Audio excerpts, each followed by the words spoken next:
Dobar dan, gledate specijalnu emisiju Glasa javnosti. Naša današnja gošća je gospođa Jelena Guskova, doktor istorijskih nauka, specijalista za Balkan, Ruskinja koja voli Srbiju i srpski narod, a pre svega naš prijatelj. Gospođo Guskova, dobar dan, dobro nam došli. Dobar dan, drago mi je da vas ponovo vidim. Nama je drago i velika čast, jeste. Kako je u Rusiji? To moram da vas pitam. U Rusiji uglavnom je normalno. Nismo osjetili posljedice tih užasnih sankcija koje Zapad nama je uveo, a ja imam mogućnost uporediti sankcije koje su bili protiv vas izglasani 30. maja 1992. godine i naših sankcija. Nama je 10 različitih vrsta sankcija Zapad pripremio, a imamo pune prodavnice, imamo i benzin i gas svoje, nemamo možda manje, smanjili su količinu automobila u prodaji, ali imamo sada mogućnost iranske, kineske, ruske, krenuli su automobile. Tako za nas je baš taj dobar period, zato što mi smo podigli nešto našu ekonomiju bez tih detalja koji su išli sa zapada. Baš dobro. I meni baš ovako ponekad razmišljam o toj paraleli. Mi smo glasali za sankcije vama. Mi smo odustali od tih sankcija zato što na čelu našeg ministarstva inostranih poslova je bio Andrej Kozirev, čisto prozapadni čovjek, on je ostao prozapadni do kraja i sada živi u Americi i pljuje po Rusiji. I tada mi smo grešni da smo glasali, sada kao da nama Bog pokazao kako je bilo teško Srbima tada od 1992. i do 1996. naravno. I sada mi treba da osjetimo kako smo izdali tada srpski narod. Međutim, zanimljivo je u našoj istoriji da Srbi nas nisu izdali ovog puta. I projavila se jedna vrlo karakterna crta srpskog naroda. Kad nešto loše najbližem prijatelju ili rođaku, Srbin odmah uzme pištolj i ide da bori se za tog čovjeka. I tako se desilo i u vašoj spoljnoj politici. Znači, niste pristali na sankcije i to je ogromni čas za nas. Znači, treba da učimo kod Srba kako da branimo najbližih prijatelja, kako da branimo svoju čast na kraju krajeva. I Srbi čak nisu ni, kako ja shvatam, nisu ni razmišljali da brane Ruse, ali ako Rusi su krenuli, znači oni su u pravu, a mi smo uz njih. I zbog toga to sada nama daruje osjećanje bratstva između naših naroda, osjećanje da nismo sami u našim pravoslavnim slovenskim narodima, a i drugo, da mi ćemo zajedno krenuti slučajno ako vaše rukovodstvo ne uvede sankcije Rusima. To bi bilo teže. Međutim, ja se nadam da bit će nekih drugih varijante razvoja političkih događaja kod vas, ali sankcije neće uvoditi Rusija. A šta bi promenilo kad bi morali? Može da bude ta situacija, na primjer, da moramo? Bi to promenilo nešto u odnosu? Pa ne morate. Zašto morate? Svaka država odlučuje sama o svojoj politici unutrašnjoj. Da, unutrašnjoj, spoljašnjoj i pritisak je veliki. Međutim, Srbija nije u NATO i Srbija nije u Evropskoj uniji. Naprimjer, kad ti si član Evropske unije, ti imaš obavezu, kao i svi ponašaš, a Srbija ne. Pritisak jeste ogromni, ali sada, mislim, ne može on da bude veći od perioda kada bili su vama sankcije. 1992. Tada u ovom slučaju sada ćemo mi vama pomoći. Ako on će uvesti sankcije vama. Mi nismo NATO, ali sprema se vežba Srbije i NATO-a i čuli smo komentar Rusije da nas posmatrate. I svi komentarišu o tome. Kako vi, gospođo Jelena, to komentarišete? To baš Srbija je prinuđena balansirati između Zapada i Rusije. I vaša vlast pokazuje da ona i sa Evropom i sa Rusijom. Međutim, treba da razmislimo bar 10 koraka unapred. Posle naše pobede Evropska unija neće postojati. Zbog toga nemojte sada da tako brinete o svojoj budućnosti u Evropskoj uniji. Vama važnije da ostanete sa prijateljima, sa ljudima koji vas vole, sa državom koja ništa od vas ne traži. Ništa. Ne komanduje, ne naređuje, ne stave uslove. A vi ste sada od 1991. i nadalje živjeli u situaciji kada vama samo naređivali i samo tražili uslove. Evo, dajte nama svih vaših u Haški tribunal, dajte svih vaših oficira i generala. Onda pravite gej parade. To je isto uslov Evropske unije. Pa onda sankcije Rusije uvedite. A onda i tako tu njih desetina tih uslovljavanja. Ja sad ne govorim o tim pregovoričkim procesima koji od 1991. godine i nadalje bili u Bosni i Hercegovini, u Hrvatskoj i ovdje u Srbiji. Zato što to je ponižavajuća situacija.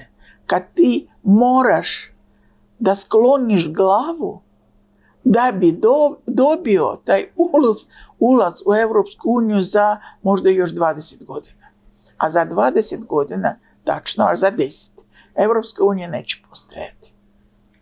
Vi ste baš u situaciji da pravite paralele i sada kad ste pomenuli Haški tribunal, imali smo Haški tribunal koji je i napravljen zbog Srba, a sada evo međunarodni taj sud je raspisao poternicu za našeg predsjednika Vladimira Putina.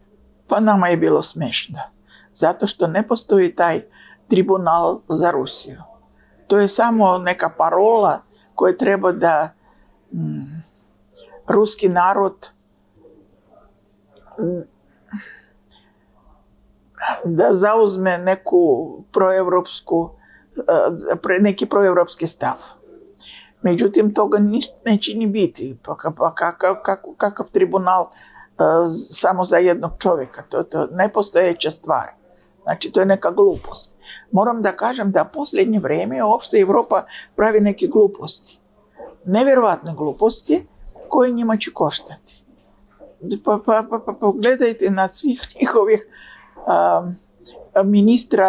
vojnih ministra u ženskom nekom obliku, žena bez obrazovanja koje ne znaju 2+2. Pa onda smešne njihove zakone o tim gej druženjima, saopštvama i tako dalje. To je nevjerovatna stvar koja njima će koštati, mnogo koštati. I kad sada kod nas, na primjer, stalno pokazuju neki filmovi, epizode, neke priče o tim gej paradama, o tim ljudima, udruženjima njihovim i kako to je sve loše. Ja radujem se tome. Zašto? Zato što oni će umreti zbog toga mnogo ranije nego obične civilizacije druge. Mislite, sami sebe? Sami sebe oni da unište. Zbog toga. Pa gledajte kako pale njihove banke, nekoliko banaka tih, zbog toga da na čelu stojili su neke takve persone. I tako će krenuti, to je po svim oblastima. Ljudi će odlaziti, normalne porodice, oni će odlaziti od njih. A za nas je to dobra stvar. Tako neko oni produžavaju tu svoju politiku prema tim manjinama. Neka, ajde, još brže idete u još tom gore stvari da se smisli. Da, smisliti još nešto. I to za nas je vrlo dobro. Jedan od povoda zbog koga ste došli u Beograd, to je godišnjica proboja poslednjih zarobljenika ustaškog logora Jasenovac, konferencija o djeci Jasenovca, saglasni i sukobljeni narativi. Vi ste bili i svedok, evo, relativno skorašnjeg stvaranja još jedne nezavisne države Hrvatske bez Srba. Kako sada gledate na to, na Jasenovac i na drugu, da kažemo, fazu stvaranja te nezavisne Hrvatske države? Jasenovac i ostali logori u toku Drugog svjetskog rata je jedna katastrofa za zemlju. Jer to je katastrofa mržnje. To je dokaz nemogućnosti živjeti nekim narodima bez vere u susede, bez zlosti, bez zlobe, bez nade uopšte na život. I znate šta, ja sam proslijedila posljednjih nekoliko vekova, uglavnom stradali su Srbi ovdje na Balkanu. I ponovo se pitam, a zašto Srbi dozvoljavaju sebe da ponovo Hrvati krenu na njih, a u posljednjem ratu i muslimani? Zašto? Muškarci odmah idu na front, a Hrvati uništavaju porodice, žene i decu. Znači, postoji ta mržnja kao istorijski pojam i taj skup na kome prisustvujem, i ja ću govoriti sutra o tome, ne smijemo dozvoliti da ovaj Jasenovac ili logor kao pojam prema srpskom narodu da ponovi se u bilo kojoj istorijskoj perspektivi. To je 91. 2. 3. to je bio kraj. Mislite da je bio kraj? Treba mi svi svoje snage uložimo to da bude kraj. Nikad više Srbi ne smeju da stradaju u logorima, naročito hrvatskim. Ne smeju. Jer Hrvatska mala zemlja. Međutim, Srbi to svaki put istorija ponavlja se samo zbog toga da Srbi imaju svoju neku dušu, veruju u raspoloženje i dobru volju i dobru namjeru drugih naroda. Znam kako vaša istorija razvijala se poslije 1945. godine u Jugoslaviji. Zabranjeno je bilo čak ni spomenuti ono što je bilo u Drugom svjetskom ratu između naroda buduće Jugoslavije. Ne smiješ niti Albanci, niti Hrvati ili neko drugi da spomenje šta je bilo tamo. Znači, gradimo novu državu, gradimo bratstvo i jedinstvo, ali Hrvati nisu zaboravili. I onda, kad krenuli su 1991. u svoju nezavisnost, prvo što oni su uradili, to je bio specijalni program protiv Srba. I sada nije reč samo o nauci. Nauka je sada samo podržava istinu. Samo podržava da ne zaboravimo to što je bilo. A zadatak naroda i političara da to je bio 1991. u Hrvatskoj bio posljednji put stradanja Srba na Balkanu. Da.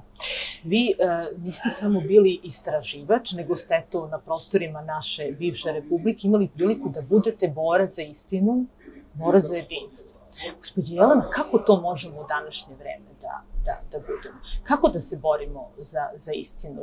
Jer je tehnologija toliko otišla da je laži na sve strane, da ne verujemo više ni u što. Vera je unutrašnja stvar svakog čovjeka. Ako ti ne veruješ u nešto, ništa neće se desiti. Ako ti veruješ, znači i radiš u tom pravcu i nije važno šta će očekivati druge narode koji su ratovali, na primjer, protiv vas ili protiv nas. Važno da mi imamo svoju cilj. Važno da mi znamo svoju budućnost. Da li mi radimo na toj budućnosti. I to je najvažnija stvar. A ovo sve ostalo, dezinformacije, mi ćemo pobjediti. Zašto? Zato što nauka piše svoje knjige. Nauka traži i radi u arhivama. Prikuplja dokumente. A ono što mi ostavljamo u knjigama, to će ostati. A ono što preko nekih osjećanja ili preko mržnje ide, to će sve zaboraviti. Tako ja se nadam, i još jednu stvar dobro znam. Ne mogu ja da budem ogorčena da neko od istoričara nešto ne radi ili neko od političara ne radi. Važno što ja radim, što ti radiš, šta čovjek radi.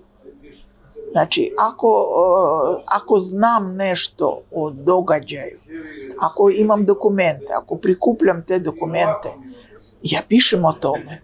I zbog toga pisala sam, to je moja velika knjiga, ona u Srbiji vyšla u 2 toma, Istorija jugoslovenske krize. I pisala sam to što sada ni jedan istoričar ne može ni da nađe. Od tih izvora koje sam ja imala u svojim rukama. I to je osnov za buduće istraživanje budućih istoričara. Jer, na primjer, sada, kad pripremam drugo izdanje te knjige, ja već koristim arhivsku građu koja nije bila dostupna od 1991. godine. Znači, na drugim izvorima sam pisala. Ali budućim istoričarima neće biti jasno i neće oni moći naći one izvore koje sam ja imala. Ali oni u svojim rukama vjerovatno će imati arhivsku građu koju sada ja ne mogu da dobijem. Tako istorija, ako je istoričar častan, to je vrlo važna stvar da on radi ne zbog novca, ne zbog nekih drugih i tuđih priča, nego zbog svoje časti i zbog istine. I nadam se ipak sada istorijska nauka u nekom, ne bih rekla dobrom stanju, ali nadam se da buduće generacije istoričara oni dožive najbolja vremena kad arhivska građa biće dostupna i zbog toga radimo da ostavimo posle sebe toliku količinu dokumenata da bi buduće generacije istoričara mogli da se osloni na nju, na te dokumente. Da, i da znaju istinu. Na Srbima se testiraju i testira se novi svetski poredak, a smatra se da je Rusija krenula u borbu protiv istog. Što vi mislite o tom? Nikada nismo pričali o tom novom svetskom poredku. Ne, o novom svetskom poretku smo govorili pre 20 godina, znači čak i više, pre 25 godina, kada posle socijalizma Amerika nama je predložila novi svetski poredak. I nismo tada znali da u tom svetskom poretku samo jedan gazda, Amerika. A krenuli, svi su u tom pravcu krenuli. Čak i naše nove arhitekte ruskog društva, čak i Gorbačov, oni su bili oduševljeni tom demokratijom koja njima se sviđala tamo na zapadu u Americi, u Engleskoj, u Nemačkoj. Ali bili su prevareni, pre svega. Sada mi ćemo gledati drugi svjetski poredak. Nije to što oni su zvali kao novi svjetski poredak, je dobra stvar. Zato što bio jedan gazda. A sad ćemo graditi svijet. Kad svaka država biće gazda za sebe, za svoj narod. I svaki narod ima pravo odlučivati sa kim, kako ona živjeti i raditi. Tako, na primjer, ja pretpostavljam da, na primjer, Češka ili Slovačka zemlja, oni vjerovatno će ovako malo bliže stanu sa Nemačkom. Ako, na primjer, sutra svaka zemlja bit će slobodna, bez Evropske unije. A neke slovenske zemlje bit će u nekom udruženju možda neki pravoslavnih, neki katoličkih zemalja. Tako, mi ćemo graditi svijet gdje sami narodi će odlučivati koju vlast će imati, sa kim družiti i kako se ponašati. Bez diktature koju danas mi imamo. Zašto, na primjer, vaša vlast toliko kolebljiva i toliko ona ovako kao da ne može da nađe svoje mjesto između Moskve i Vašingtona ili Brisela? Zato što ona želi da ostane na svome. Ali uslovi su takvi da svi diktiraju. Samo gledaju kako poniziti Srbiju, kako uništiti Srbiju. Ali u tom slučaju, ja uvijek kao primjer govorim o Dodiku, koji je neverovatno osnažio se kao političar. On sada da izda svoju Republiku Srpsku, nikada. I Zapad sada samo mašta da njega uništi do kraja i da stavi na njegovo mjesto drugog. Ali ne prođe. Ne prođe. Čak sada oni maštaju o tome da napravi jedinstvenu Bosnu i Hercegovinu bez Republike Srpske. Mada ta mašta njima je bila jaka i u 95. Tako oni su napravili taj ustav, Dejtonski ugovor. A Dodik je rekao, za meni najvažnija je Republika Srpska. Nijedan korak, levo niti desno. Samo da branimo Republiku Srpsku. Takav bi stav sada trebalo bi da zauzme i Srbija. Najvažnije je Srbija, najvažnije je srpski narod. Najvažnije je to što radimo za svoju budućnost, za budućnost svoje dece. Bez ikakvog uticaja Zapada na formiranje naše svesti. Srbija je uvek bila zid zaštite nekako Rusiji, a sada se očekuje od Rusije da zaštiti Srbiju. Mislite da će uspeti da nam pomogne da sačuvamo granice svoje zemlje i da li ćemo zaista uspeti da sačuvamo granice svoje zemlje? Moja posljednja knjiga koja se pojavila i na srpskom jeziku je Spoljna politika Rusije na Balkanu. Za vreme Gorbačova i Jelcina, znači 85-95, gdje postoji puna analiza naše spoljne politike u pravcu Balkana, na Balkanu, a tačnije na jugoslovenskim zemljama. I vidi se kakva je slaba bila naša diplomatija. I od toga mnogo zavisi. Sada slika je drugačija. Međutim, mi smo u teškoj situaciji. I za nas je danas Srbija oslonac. A nego li Rusija je sada oslonac za Srbiju. To bi bila lakša varijanta. A sada Srbija za nas oslonac. Prva Srbija koja podržala Rusiju u februaru prošle godine i do sada drži se. I situacija će se promeniti uskoro. Za nekoliko godina, za godinu ili nekoliko godina najviše, mi ćemo pobjediti, pa onda ćemo menjati našu kuglu, našu planetu i napravit ćemo sasvim drugu varijantu egzistencije svih država na neki novi način. Neće biti jednog gazde u Washingtonu ili u Briselu, a svaka zemlja će sama odlučivati. Prvi sa kojima ćemo biti u najbližim odnosima bit će Srbi. I znači, taj svet ćemo menjati zajedno. Srbija i Rusija zajedno ćemo krenuti da diktiramo ili ne diktiramo, da pustimo zemlje, da svaka zemlja odlučuje sama o sebi i da pravi tu državu koju ona zaslužuje, koju želi na kraju krajeva. Mi zajedno ćemo, tada svi će gledati i kaže, Bože, oni su dobre zemlje, ajde da pridružimo njime. I posle toga 10 godina oni će tražiti neki put ili putić kako da stanu što bliže Srbije i Rusije. Tako sve će biti u redu, na Balkanu i svuda. Čak i Albanci će gledati na nas, jer kako da sarađuju, da naprave ekonomsku neku novu politiku, da ostanu u sastavu i Srbije i bivše Jugoslavije, da idu negde na istok ili zapad. Tako sve će biti u redu, samo sada da izdržamo tih nekoliko vrlo teške godine. Da ostanemo na svome, a da ne izdajemo svoju istoriju. Kada vi kao istoričar pričate o Kosovu, kažete da je to pitanje trebalo da se rešava još 50. i 60. godina. Što mislite da bi bilo drugačije? Da li smo možda i mi neke pogrešne korake pravili? Jeste.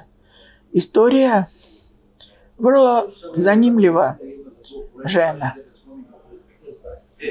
Ona nama nikada ne daje mogućnost. Istorija nama nikada ne daje mogućnost da vratimo se nazad. Kosovsko pitanje je vrlo teško pitanje i trebalo bi još u 45. godini, kad Kosovo, na primjer, ušlo u sastav Jugoslavije, razmisliti kako će oni živjeti. Tito je vidio samo jedan put. Zaboraviti sve što oni su radili za vreme Drugog svjetskog rata i predložiti njima drugi program zajedničkog života u jednoj zajedničkoj državi. Međutim, ovdje je vrlo važno da li Tito je znao o Prizrenskoj ligi, da li Tito je znao o planovima Albanaca, šta je, kako je. Jeste, nešto je znao, zato što njegov je plan bio poslije 45. godine da Albanija uđe u sastav Jugoslavije. I on je čak Albanije običavao da Kosovo će ući u sastav Albanije bude u najbližem odnosima sa Jugoslavijom. A poslije toga, kada oni su krenuli na taj stalni ustanak protiv Srbije, kada Albanci na Kosovu pravili probleme sve gore i gore svake godine, tada trebalo razmisliti o budućnosti tog autonomnog kraja. Međutim, ja stalno razmišljam o tome kako je bio mudar Dobrica Ćosić kad je napravio u 60. godinama plan podele Kosova i Metohije. To nije bila jedna direktna linija, na primjer sever-jug, jer to je bilo, znači, po planu Dobrice Ćosića, većina srpskih manastira i crkava treba da ostane u srpskom delu. Tako on je vrlo mudro podelio, međutim, zbog toga i te svoje aktivnosti on je bio čak i kažnjen. Zbog toga ne mogu da kažem da vlasti Jugoslavije nisu obraćali pažnju na to. Ne, obrnuto. Oni su pravili specijalni program za Kosovo, misleći da čim više obrazovanja, čim više dobrih usluga Kosovu, uključujući univerzitet, školovanje, bolnice i tako dalje, tim više vjerovatnost da Albanci neće ustati protiv Srba i Srbije. Međutim, treba znati istoriju ovog naroda i to je vrlo teška razmišljanja i vjerovatno u toj bivšoj Jugoslaviji niko od visokog činovnika nije krenuo u tom pravcu. A šta mislite o projektu Otvoren Balkan? A treba znati ko je napravio taj program. Da slomi Srbiju, da napravi nju u pravcu koji je potreban Zapadu. Zapad planira različite varijante promene situacije na Balkanu i predlaže nekoliko planova. Na primjer, šta znači termin Zapadni Balkan? Da li postoji Istočni Balkan, da li postoji Severni ili Južni? Nikad nismo čuli o tome. Ali izbor nekih zemalja u pojam Zapadni Balkan, to je zapadni plan. I vjerovatno oni su mislili zapadni znači pro-zapadni, nego li geografski pojam. I svi drugi planovi, otvoreni, zatvoreni, znači sa granicama, bez granica i tako dalje, znači sada, znači oni faktički napravili su manipulaciju naslovima različitih planova. A iza svega toga stoji samo jedno. Podčinjavanje, potpuno podčinjavanje balkanskih zemalja faktički Briselu i Washingtonu. I još važan cilj koji oni stalno pokušavaju da ostvari, to je prisutstvo NATO na Balkanu, faktički spuštanje NATO sa evropskih prostora do balkanskog prostora, da tu da bude vrlo dobra vojna baza i bez mogućnosti suprotstavljanja tim procesima sa strane Srba, Crnogoraca, Makedonaca, tako je, ja bih rekla. I da svi vaši narodi zaborave o pravoslavlju, ne misle o tome i da ne budu samostalni i ne budu tako herojski opredeljeni prema Rusiji. Zanimljiva je stvar da Zapad, na primjer, sada tako uplašen ulogom Rusije na Balkanu. Iskreno ću reći da mi vrlo malo radimo na Balkanu.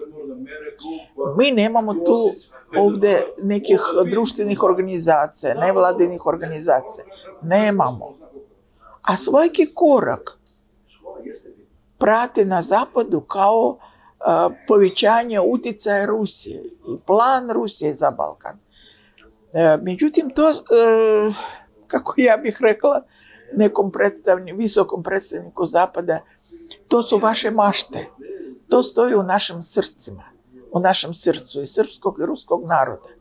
Vi možete da se borite protiv nas, ja ne znam, 100 godina, a ta ljubav će ostati. I kažete da oni ne mogu da je razumiju? Ne mogu, ne, iracionalna ta naša ljubav, a oni ne mogu, ako to ne stoji u njihov plan broj 1 i plan broj 2. Oni nemaju osjećanje istorije svojih naroda, oni nemaju osjećanje prijateljstva, ljubavi, oni uopšte nemaju to. Da li možete da recite, na primjer, o nekim zapadnim zemljama, da li između njih nekih bar postoje takva ljubav kao između srpskog i ruskog naroda? Ne možete da naći ni jedan primjer. Francuska i Engleska nije. Nemačka i Engleska nije. I zbog toga to je za njih nerazumljivo. Jer oni svuda traže neku racionalnost. Srbi vole Ruse zbog toga da Rusi njima daju, na primjer, novac. To oni mogu razumjeti. Sve drugo ne mogu. Ne mogu. Ja se sjećam jedne epizode iz 1991. godine, kada jedna grupa nekih diplomata, društvenih nekih lidera iz Amerike došli su u Republiku Srpsku Krajinu. Ali oni prolazili kroz Republiku Srpsku Krajinu, išli su kod Hrvata, možda u Zagreb, ne znam gde, na neke pregovore. I njih Srbi u Republici Srpskoj Krajini zaustavili su i rekli, molim vas, niko nas ne sluša, a mi smo ovdje trpili toliko, bilo svašta, nesreće, ubijanje i tako dalje. Mi smo snimili, kaže, film o istoriji, da znate da mi smo Srbi, mi smo ovdje i oni sad krenuli u tu priču o svojoj slavnoj srpskoj istoriji i kako oni su na ovoj zemlji, nisu došljace. Amerikanci su njima rekli, nas ne zanima vaša istorija. Uopšte. Mi smo vama nudili $2 miliona da prestanete sa borbom protiv Zagreba, a zašto niste? Ponovo u istoriji, a niste uzeli taj naš novac. Eto, to je cela priča i Samo dokaz jezik, novac. šta oni misle o nama i kakvo je njihovo razmišljanje, kakav sistem razmišljanja. Zbog toga, to je vrlo dobro da oni nas ne razumiju. Znači, mi možemo da stavimo svoje planovi, mi smo nepredvidljivi za njih.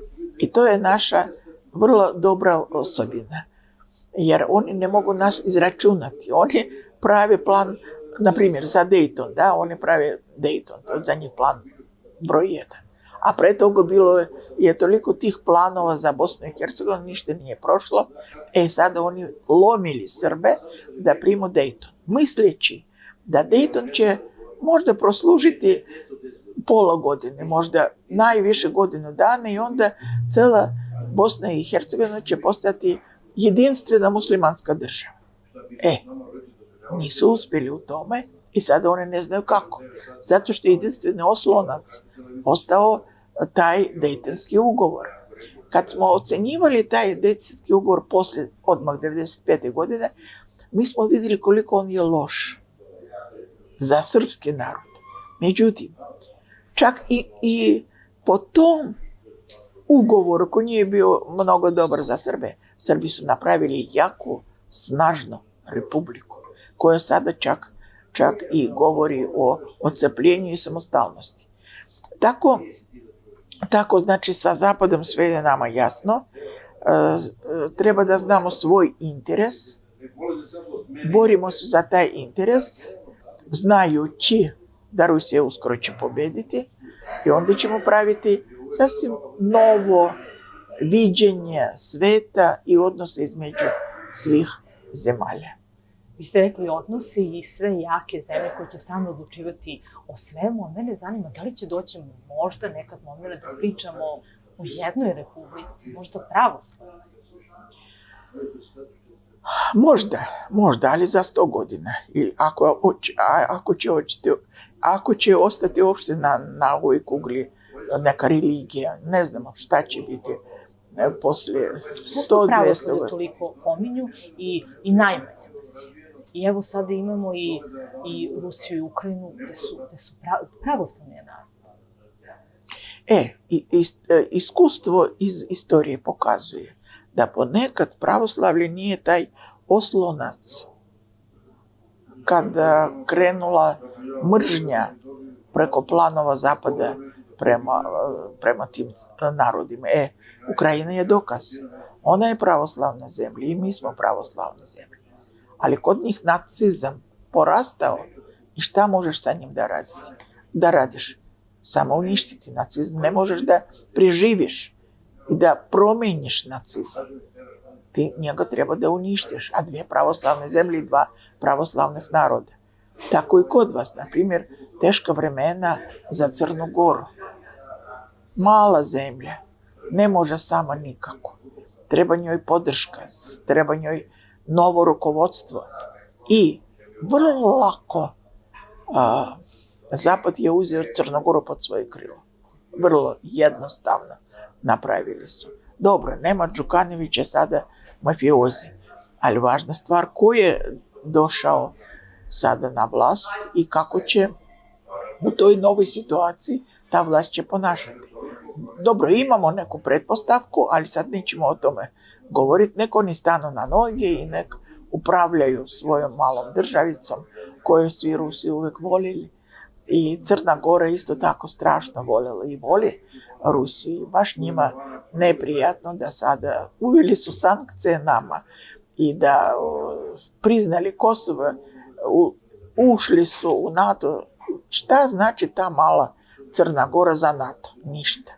Ali važno bilo pokazati Rusije da oni zemlje koji najbliži su vama bili u toku cele istorije i oni su vama okrenuli leđa.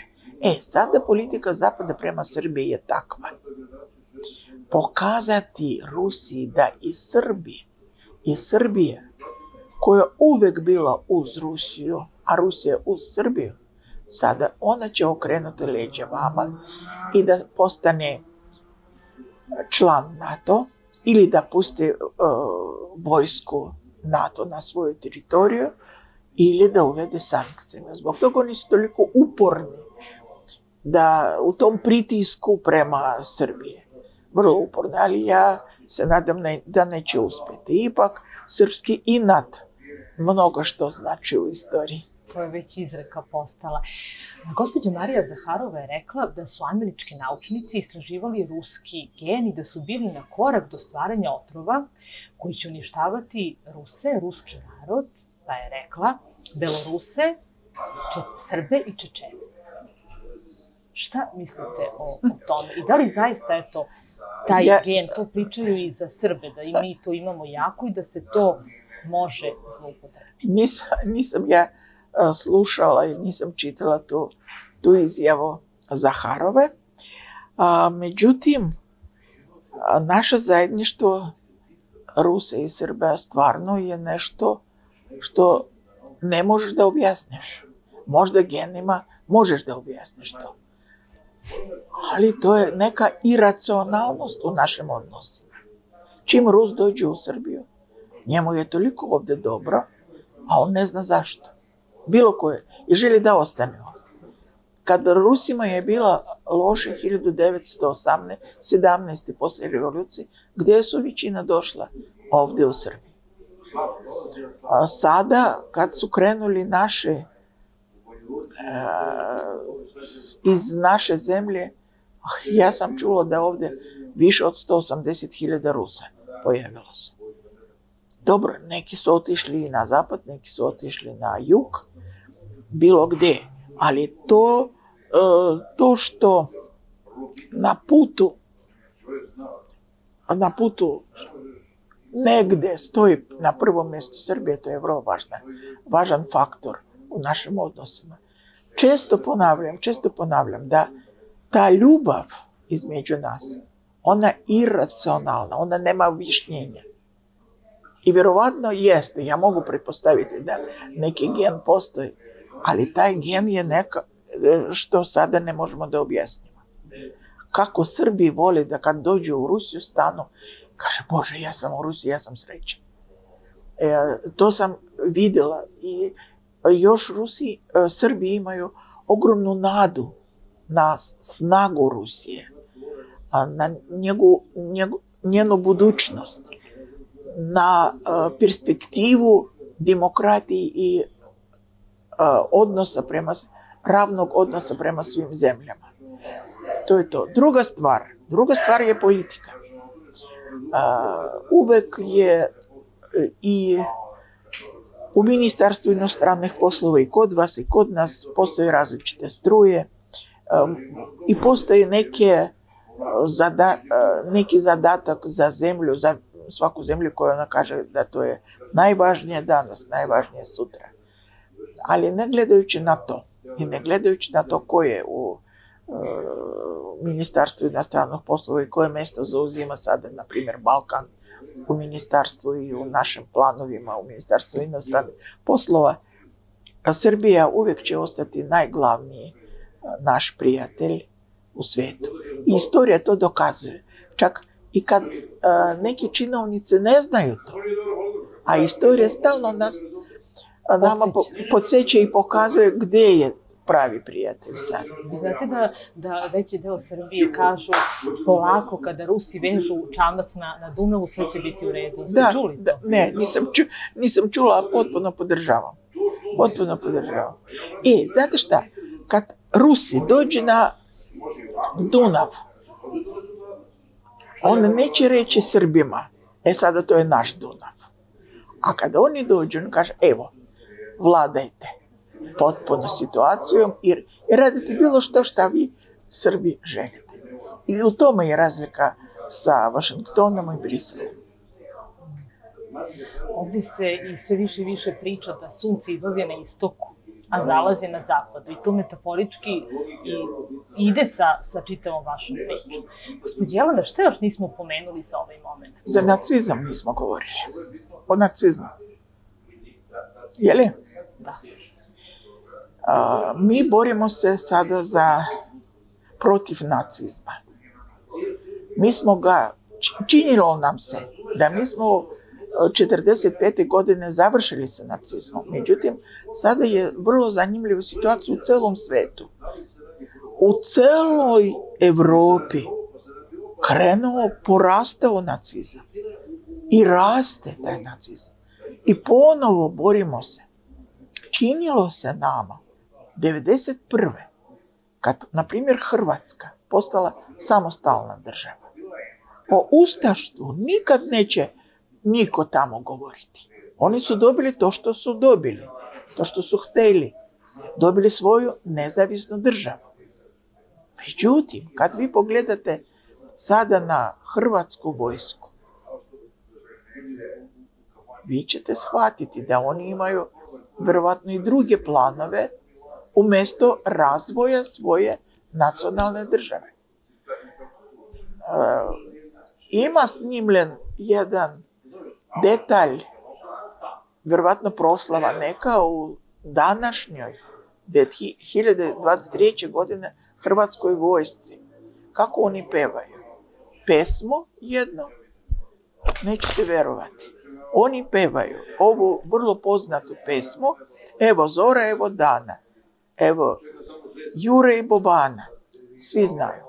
Ja sam uporedila te reči sa tekstom iz 1942. i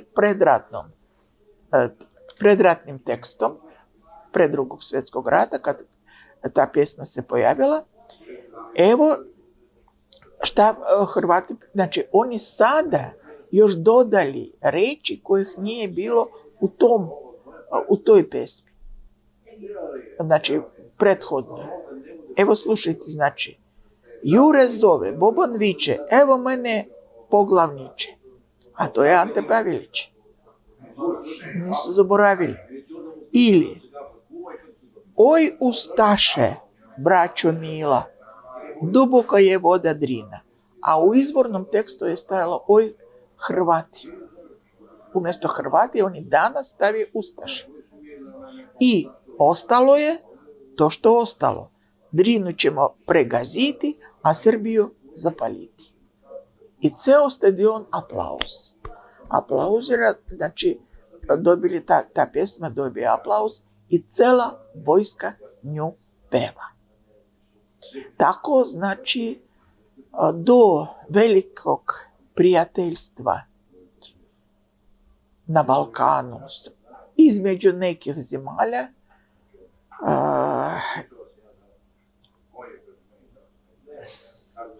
nije došlo, tako da kažem. Znači,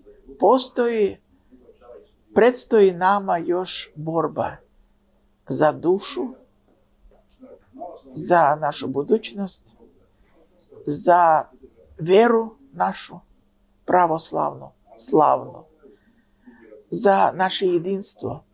Bar neko od naših naroda treba da bude taj srž našeg jedinstva, a taj srž je Rusija, Srbija, a sada ću reći i Republika Srpska, znači srpski narod.